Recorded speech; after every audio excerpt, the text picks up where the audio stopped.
Assalamu alaikum wa rahmatullahi wa barakatuhu, everyone. I'm Amad, and in today's video, we will be reacting to Dr. Omar Suleiman's new Ramadan series, Why Me? You all need to trust me on this one. This is probably the bestest series I've ever seen here on YouTube, and it's totally for free. This series is filled with knowledge, and even if you are a student of knowledge, you will still learn something from the series. With that being said, let's take out a pen and piece of paper so that we can learn and obtain the knowledge, inshallah. Okay, bismillah, let's start watching. Allah wrote all the possibilities of your fate in the Lawh al-Mahfuz. But which of those fates is actually going to be yours? Are you the answer to a family member's dua? Or are you the delayed response to a prayer that was made by someone decades or even centuries ago? What legacy will you leave behind once your life has been fully lived? Why did Allah choose this moment in history for you to arrive?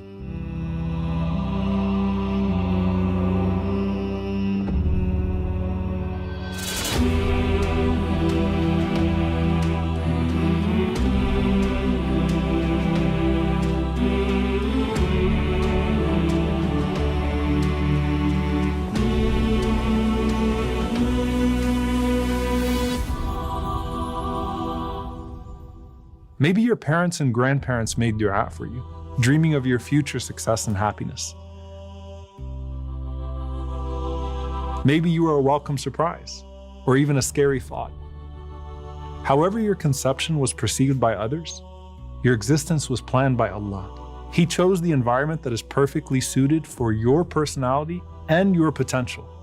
And He brought you into this world at a certain time, to a certain family, in a specific place, to fulfill your special purpose.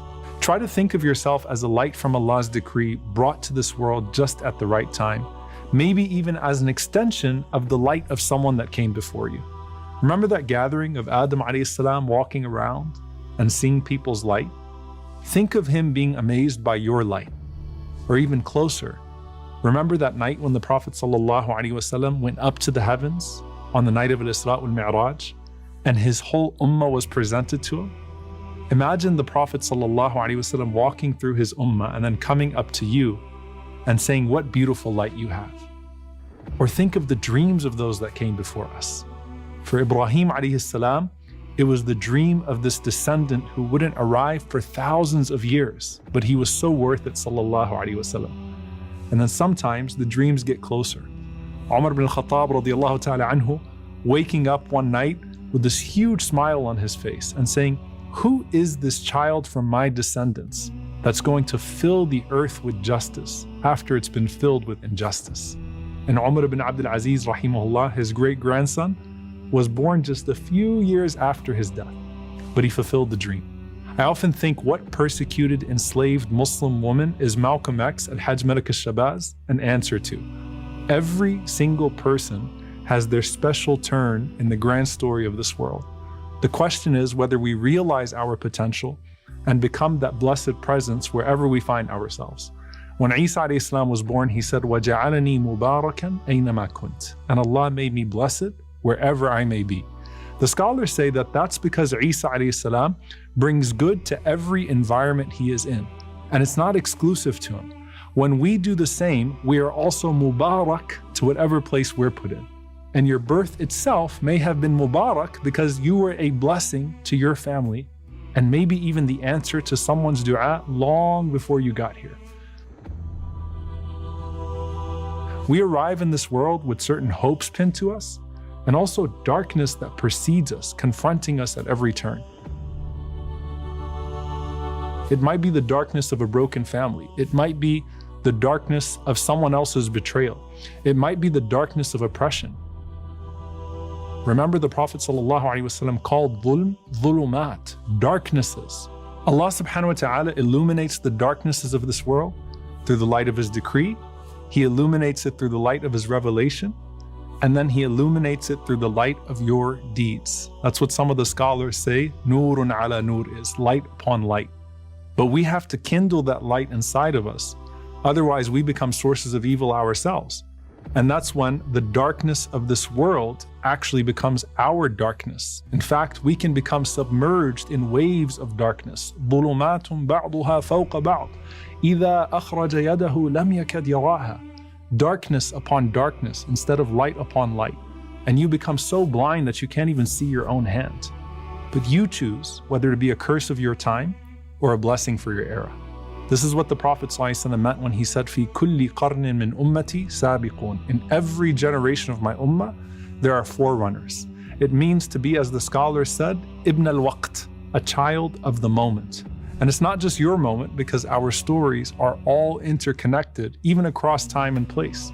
Think of how many marriages almost didn't work out, and how many dangerous pregnancies in your lineage preceded your risky birth. And think of how unlikely your existence was. But Allah subhanahu wa ta'ala made it happen because it's part of a bigger story. Maybe the reason you find yourself in a position to build this masjid in some remote town is because of the dua of a Muslim who passed by that town 100 years ago and said, "Ya Allah, I hope there's a masjid there one day." Or maybe the millions of prayers of the oppressed people around the world is the reason you have the ability to be the answer to their cries for help.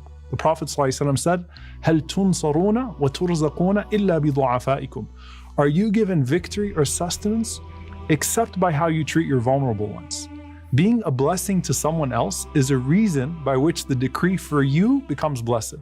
So as for the Prophet ﷺ himself, he said, "Ana da'watu Abi Ibrahim." I am the dua of my father Ibrahim. And the glad tidings of Isa. And when he was born, sallallahu alaihi wasallam, in the darkest of eras, his mother saw a light that lit up the entire world to where she could even see the palaces of greater Syria. Now that's him, sallallahu alaihi wasallam. Rahmatan lil alameen, a mercy to all the worlds for all times. But why did Allah choose you for now? And what has Allah chosen for you now? ما ترك من الجهل شيئا من أراد أن يحدث في الوقت غير ما أظهره الله فيه. The one who wants there to appear in the moments other than what Allah has manifested is full of ignorance. Know Allah, then know yourself, then know your purpose, and then make the most of that moment. So many people look back at other periods of history and wonder, why wasn't I there instead? You had similar trials in some way, but in other ways you're completely different. Imagine how badly the tabi'een who just missed being able to live with the Prophet ﷺ felt when they realized they were left out of being Sahaba. But then when they would tell the companions, "How blessed are you all to have lived with the Prophet ﷺ?" the Sahaba would respond and say, "You have no idea how hard it was to support Islam in its earliest days. Do you really know that if you lived in that time, you would have been Abu Bakr and not Abu Jahl? Are you sure when you read historical episodes in the Quran, you would have been on the right side of that episode? Would you have been on the ship with Nuh alayhi salam or with the majority of people that were actually mocking him? Would you have been ready to support Musa alayhi salam against a vicious tyrant like Fir'aun?" Well, every part of history has elements of these stories with all of their tyrants and trends. And you have to decide which character you are today, because Allah created you for now, because that's what's best for you, to make the best of the moment and transform it to be the best deed for your eternal life.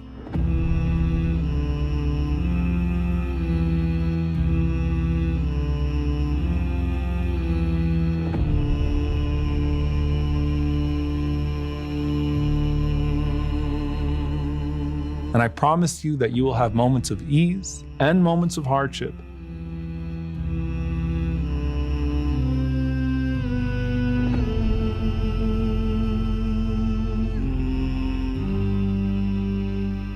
And then moments of blessing in the midst of a hardship that's actually greater than the test itself.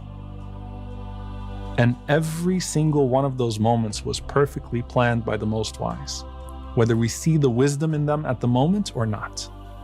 So what moments were planned for you?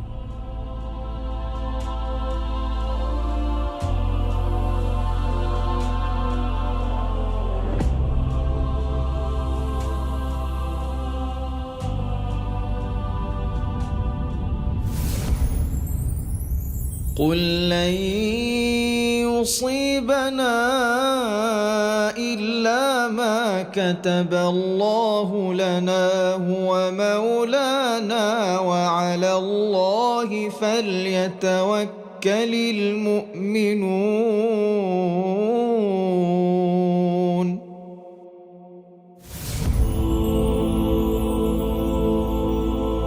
Subhanallah, what a video.